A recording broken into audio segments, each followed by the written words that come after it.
Everyday English Listening. Topic 1. Matthew's Island Holidays. Good morning. My name's Erica Matthews, and I'm the owner of Matthew's Island Holidays, a company set up by my parents. Thank you for coming to this presentation, in which I hope to interest you in what we have to offer. We're a small family-run company, and we believe in the importance of the personal touch. So we don't aim to compete with other companies on the number of customers. What we do is build on our many years' experience, more than almost any other rail holiday company, to ensure we provide perfect holidays in a small number of destinations, which we've got to know extremely well. I'll start with our 6-day Isle of Man holiday. This is a fascinating island in the Irish Sea, with Wales to the south, England to the east, Scotland to the north, and Northern Ireland to the west. Our holiday starts in Heysham, where your tour manager will meet you. Then you'll travel by ferry to the Isle of Man. Some people prefer to fly from Luton instead, and another popular option is to go by train to Liverpool and take a ferry from there. You have 5 nights in the hotel, and the price covers 5 breakfasts and dinners, and lunch on the 3 days when there are organised trips. Day 4 is free, and most people have lunch in a cafe or restaurant in Douglas. The price of the holiday includes the ferry to the Isle of Man, all travel on the island, the hotel, and the meals I've mentioned. Incidentally, we try to make booking our holidays as simple and fair as possible, so unlike with many companies, the price is the same whether you book 6 months in advance or at the last minute, and there's no supplement for single rooms in hotels. If you make a booking then need to change the start date, for example because of illness, you're welcome to change to an alternative date or a different tour for a small administrative fee. Okay, so what does the holiday consist of? Well, on day 1, you'll arrive in time for a short introduction by your tour manager, followed by dinner in the hotel.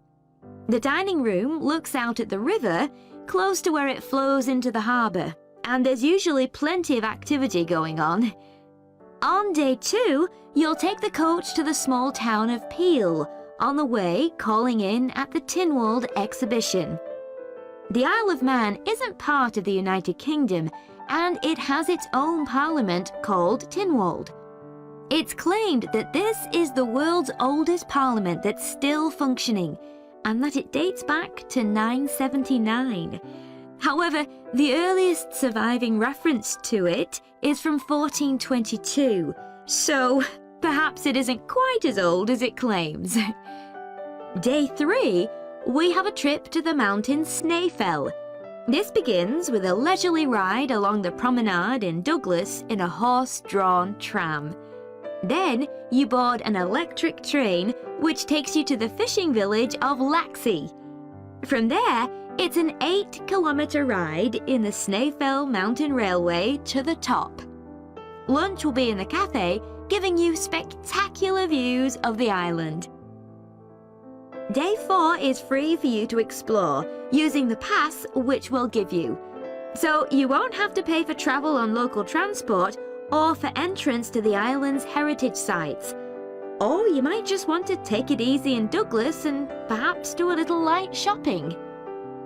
The last full day, day 5, is for some people the highlight of the holiday, with a ride on the steam railway from Douglas to Port Erin. After some time to explore, a coach will take you to the headland that overlooks the Calf of Man, a small island just off the coast. From there, you continue to Castletown, which used to be the capital of the Isle of Man and its medieval castle. And on day 6, it's back to the ferry, or the airport if you flew to the island, and time to go home. Now, I'd like to tell you a bit more.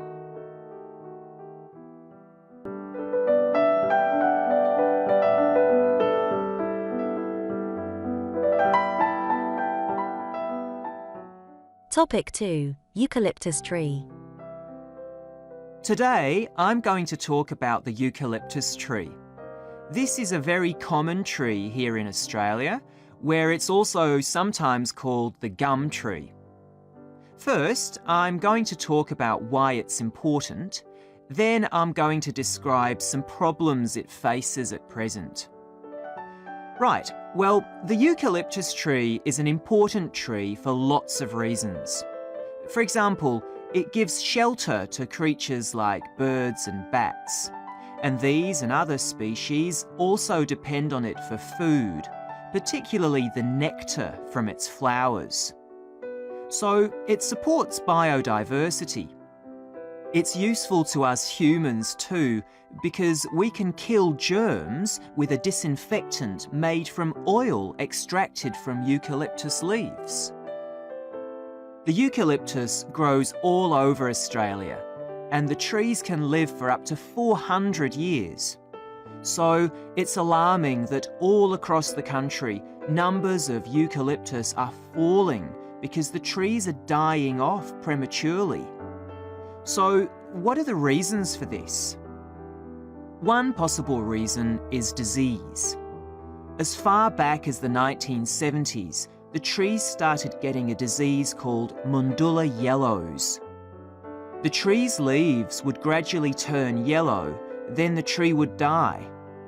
It wasn't until 2004 that they found the cause of the problem was lime, or calcium hydroxide, to give it its proper chemical name, which was being used in the construction of roads. The lime was being washed away into the ground and affecting the roots of the eucalyptus trees nearby. What it was doing was preventing the trees from sucking up the iron they needed for healthy growth.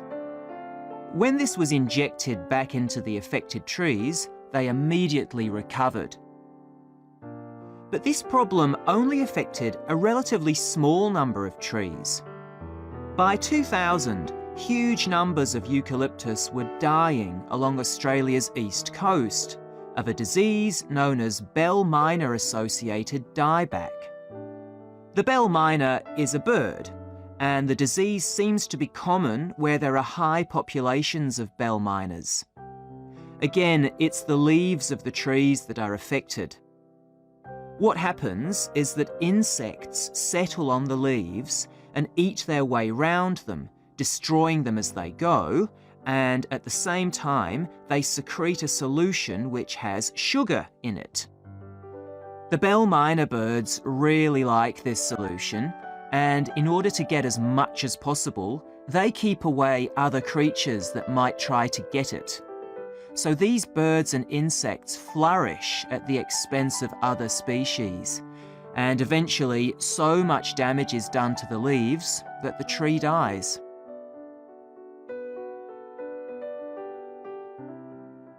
But experts say that trees can start looking sick before any sign of bell miner-associated dieback. So it looks as if the problem might have another explanation. One possibility is that it's to do with the huge bushfires that we have in Australia. A theory proposed over 40 years ago by ecologist William Jackson is that the frequency of bushfires in a particular region affects the type of vegetation that grows there. If there are very frequent bushfires in a region, this encourages grass to grow afterwards, while if the bushfires are rather less frequent, this results in the growth of eucalyptus forests. So why is this? Why do fairly frequent bushfires actually support the growth of eucalyptus? Well, one reason is that the fire stops the growth of other species which would consume water needed by eucalyptus trees. And there's another reason. If these other quick-growing species of bushes and plants are allowed to proliferate, they harm the eucalyptus in another way by affecting the composition of the soil and removing nutrients from it. So some bushfires are actually essential for the eucalyptus to survive, as long as they are not too frequent. In fact, there's evidence that Australia's Indigenous people practiced regular burning of bushland for thousands of years before the arrival of the Europeans. But since Europeans arrived on the continent, the number of bushfires has been strictly controlled.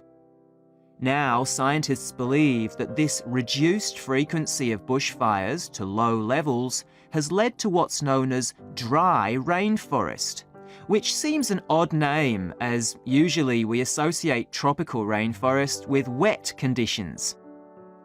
And what's special about this type of rainforest? Well, unlike tropical rainforest, which is a rich ecosystem, this type of ecosystem is usually a simple one.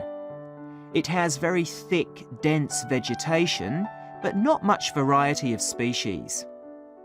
The vegetation provides lots of shade, so one species that does find it ideal is the bell myna bird, which builds its nests in the undergrowth there.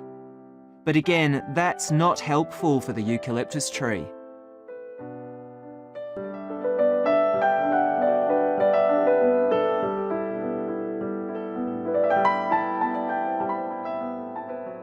Topic 3. Minster Park. I'm very pleased to welcome this evening's guest speaker, Mark Logan, who's going to tell us about the recent transformation of Minster Park. Over to you, Mark. Thank you. I'm sure you're all familiar with Minster Park. It's been a feature of the city for well over a century and has been the responsibility of the City Council for most of that time. What perhaps isn't so well known is the origin of the park.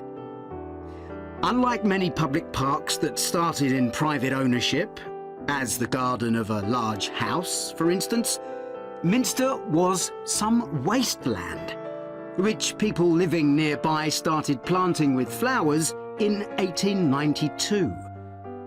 It was unclear who actually owned the land, and this wasn't settled until 20 years later, when the council took possession of it.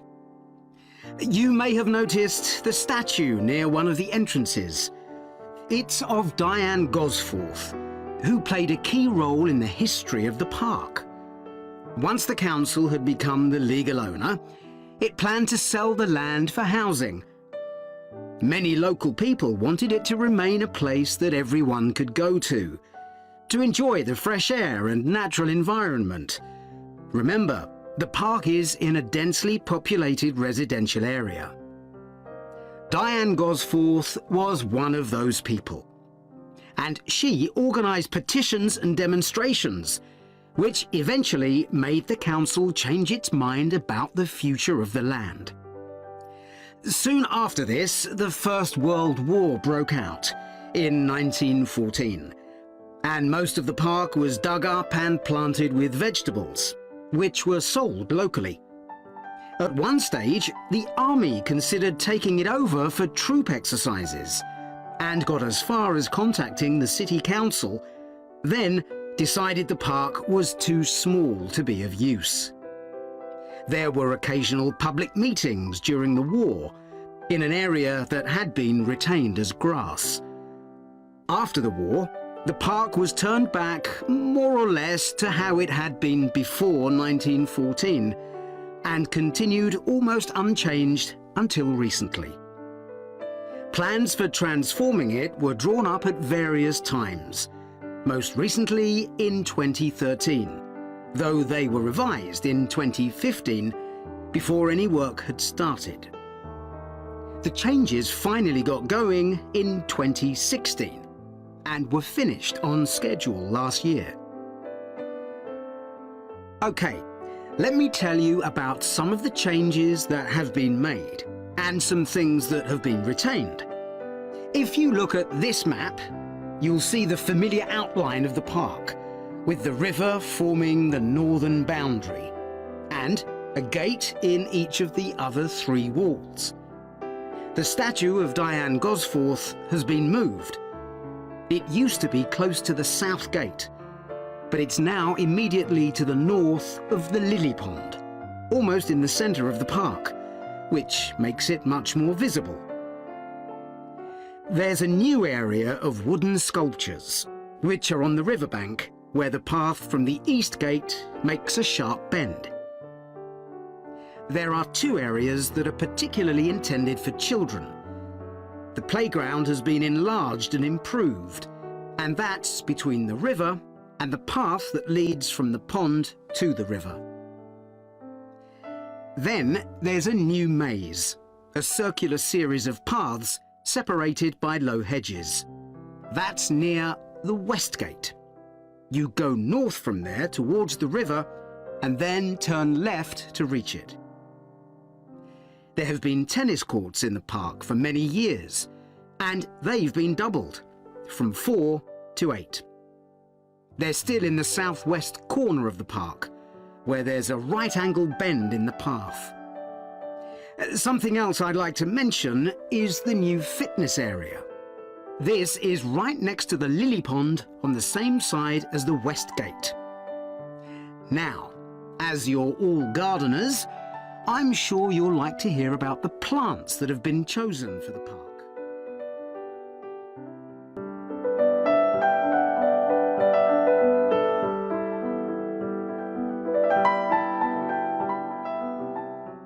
Topic 4. Agricultural Programme in Mozambique.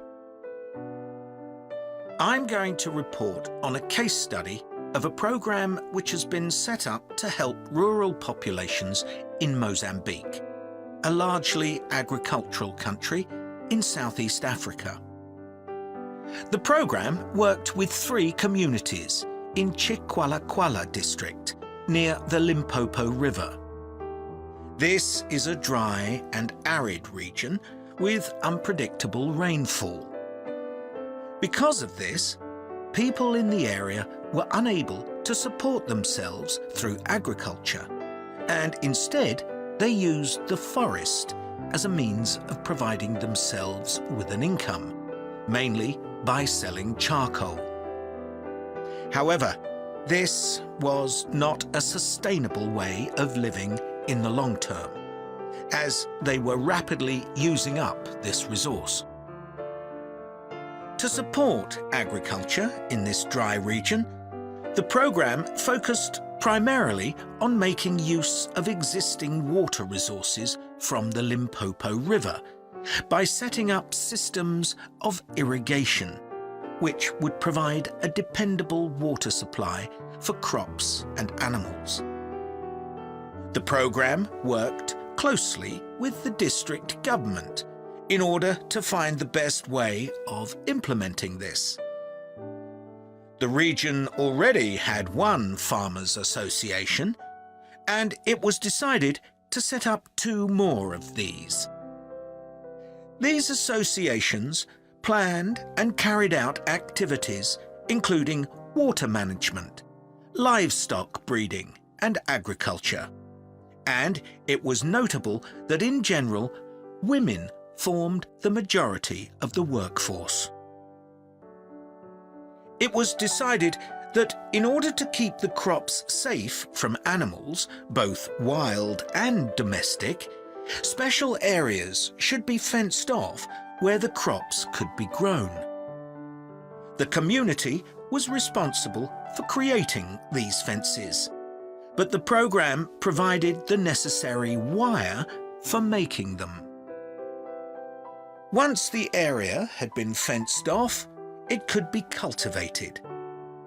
The land was dug so that vegetables and cereals appropriate to the climate could be grown, and the program provided the necessary seeds for this. The program also provided pumps so that water could be brought from the river in pipes to the fields. However, the labour was all provided by local people, and they also provided and put up the posts that supported the fences around the fields.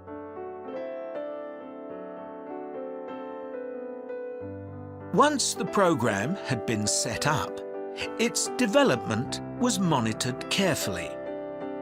The farmers were able to grow enough produce not just for their own needs, but also to sell. However, getting the produce to places where it could be marketed was sometimes a problem, as the farmers did not have access to transport, and this resulted in large amounts of produce, especially vegetables, being spoiled. This problem was discussed with the farmers' associations, and it was decided that in order to prevent food from being spoiled, the farmers needed to learn techniques for its preservation. There was also an additional initiative that had not been originally planned, but which became a central feature of the program. This was when farmers started to dig holes for tanks in the fenced-off areas and to fill these with water and use them for breeding fish, an important source of protein. After a time, another suggestion was made by local people which hadn't been part of the program's original proposal, but which was also adopted later on. They decided to try setting up colonies of bees, which would provide honey both for their own consumption and to sell. So, what lessons can be learned from this program? First of all, it tells us that in dry, arid regions, if there is access to a reliable source of water, there is great potential for the development of agriculture. In Chiqualaquala, there was a marked improvement in agricultural production, which improved food security and benefited local people by providing them with both food and income. However, it's important to set realistic timelines for each phase of the program, especially for its design, as mistakes made at this stage may be hard to correct later on. The program demonstrates that sustainable development is possible in areas where there is...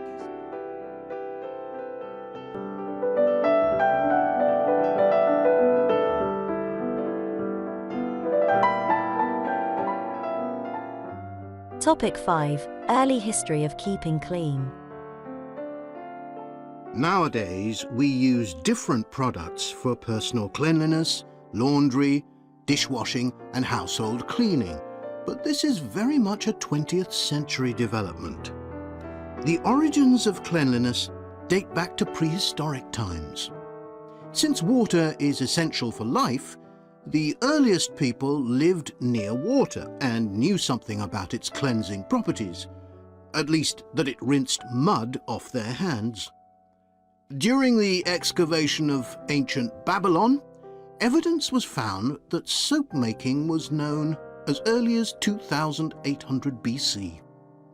Archaeologists discovered cylinders made of clay, with inscriptions on them saying that fats were boiled with ashes. This is a method of making soap, though there's no reference to the purpose of this material. The early Greeks bathed for aesthetic reasons and apparently didn't use soap. Instead, they cleaned their bodies with blocks of sand, pumice and ashes, then anointed themselves with oil and scraped off the oil and dirt with a metal instrument known as a strigil. They also used oil mixed with ashes. Clothes were washed without soap in streams. The ancient Germans and Gauls are also credited with discovering how to make a substance called soap, made of melted animal fat and ashes. They used this mixture to tint their hair red. Soap got its name, according to an ancient Roman legend, from Mount Sapo, where animals were sacrificed, leaving deposits of animal fat.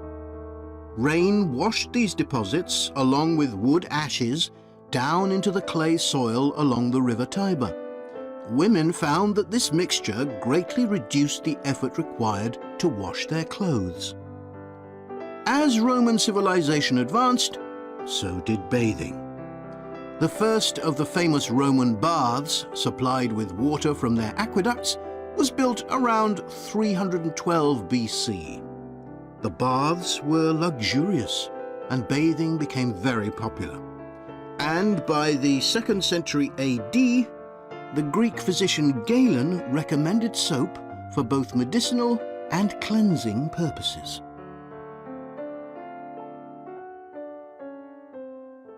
After the fall of Rome in 467 AD and the resulting decline in bathing habits, much of Europe felt the impact of filth on public health.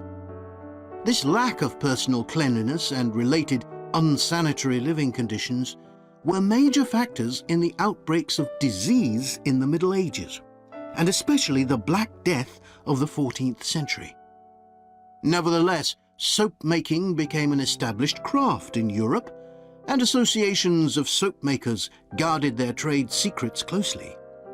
Vegetable and animal oils were used with ashes of plants, along with perfume, apparently for the first time. Gradually, more varieties of soap became available for shaving and shampooing, as well as bathing and laundering. A major step toward large-scale commercial soap making occurred in 1791, when a French chemist, Nicolas Leblanc, patented a process for turning salt into soda ash, or sodium carbonate. Soda ash is the alkali obtained from ashes that combines with fat to form soap. The Leblanc process yielded quantities of good quality, inexpensive soda ash. Modern soap making was born some 20 years later, in the early 19th century, with the discovery by Michel-Eugène Chevreul, another French chemist, of the chemical nature and relationship of fats, glycerine, and fatty acids. His studies established the basis for both fat and soap chemistry, and soap making became a science. Further developments during the 19th century made it easier and cheaper to manufacture soap. Until the 19th century, soap was regarded as a luxury item and was heavily taxed in several countries. As it became more readily available, it became an everyday necessity, a development that was reinforced when the high tax was removed. Soap was then something ordinary people could afford, and cleanliness standards improved. With this widespread use came the development of milder soaps for bathing and soaps for use in the washing machines that were available to consumers by the turn of the 20th century.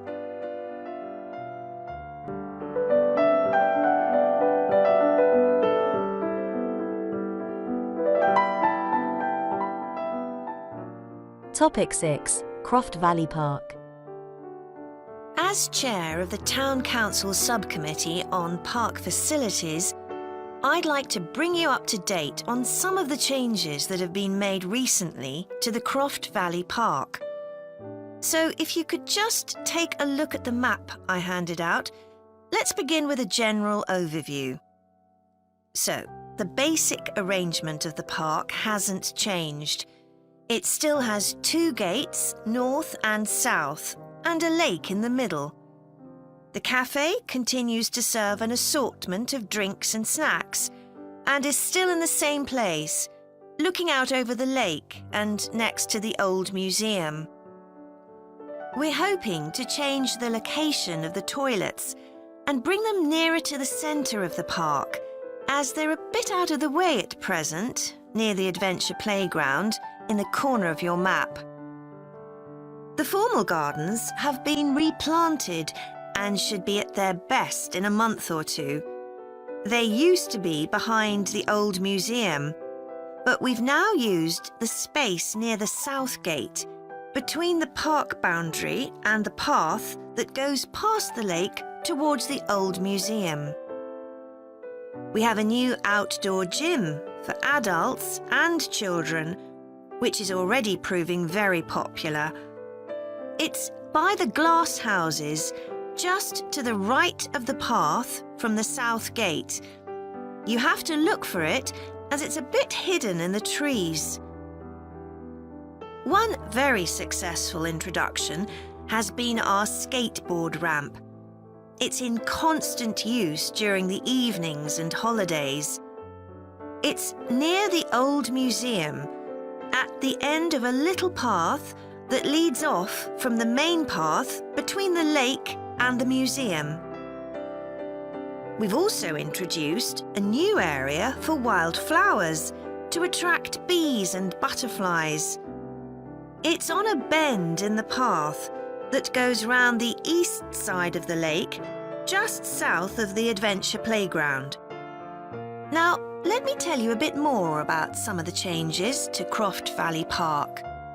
One of our most exciting developments has been the adventure playground. We were aware that we had nowhere for children to let off steam and decided to use our available funds to set up a completely new facility in a large space to the north of the park. It's open year-round, though it closes early in the winter months, and entrance is completely free. Children can choose whatever activities they want to do, irrespective of their age. But we do ask adults not to leave them on their own there. There are plenty of seats where parents can relax and keep an eye on their children at the same time. Lastly, the glass houses. A huge amount of work has been done on them to repair the damage following the disastrous fire that recently destroyed their western side. Over £80,000 was spent on replacing the glass walls and the metal supports, as well as the plants that had been destroyed, although, unfortunately, the collection of tropical palm trees has proved too expensive to replace up to now. At present, the glass houses are open from 10 a.m. to 3 p.m. Mondays to Thursdays, and it's hoped to extend this to the weekends soon. We're grateful to all those who helped us by contributing their time and money to this achievement. The gardens have really been...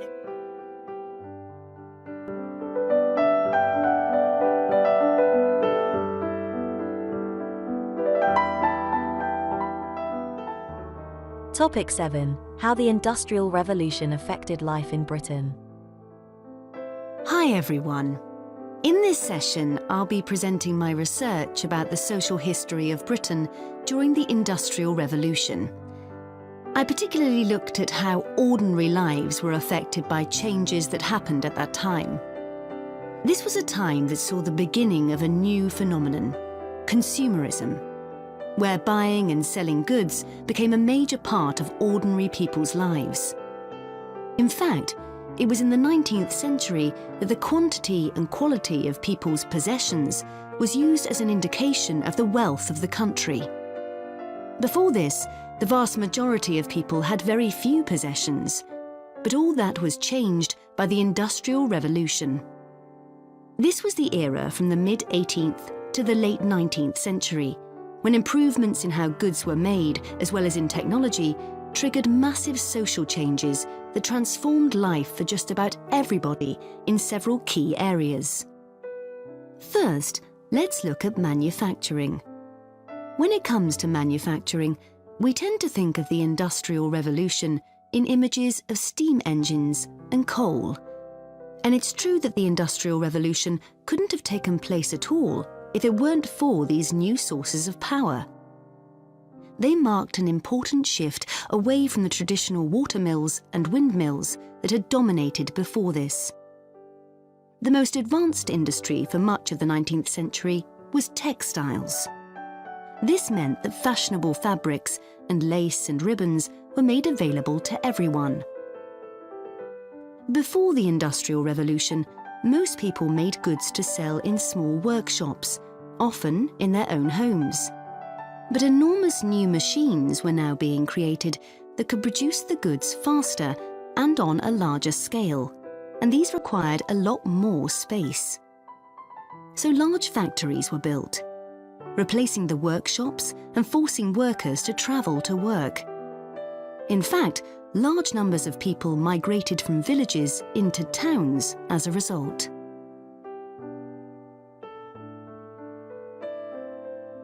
As well as manufacturing, there were new technologies in transport, contributing to the growth of consumerism. The horse-drawn stagecoaches and carts of the 18th century, which carried very few people and goods and travelled slowly along poorly surfaced roads, were gradually replaced by the numerous canals that were constructed. These were particularly important for the transportation of goods. The canals gradually fell out of use, though, as railways were developed, becoming the main way of moving goods and people from one end of the country to the other. And the goods they moved weren't just coal, iron, clothes, and so on. Significantly, they included newspapers, which meant that thousands of people were not only more knowledgeable about what was going on in the country, but could also read about what was available in the shops. And that encouraged them to buy more. So faster forms of transport resulted in distribution becoming far more efficient. Goods could now be sold all over the country instead of just in the local market.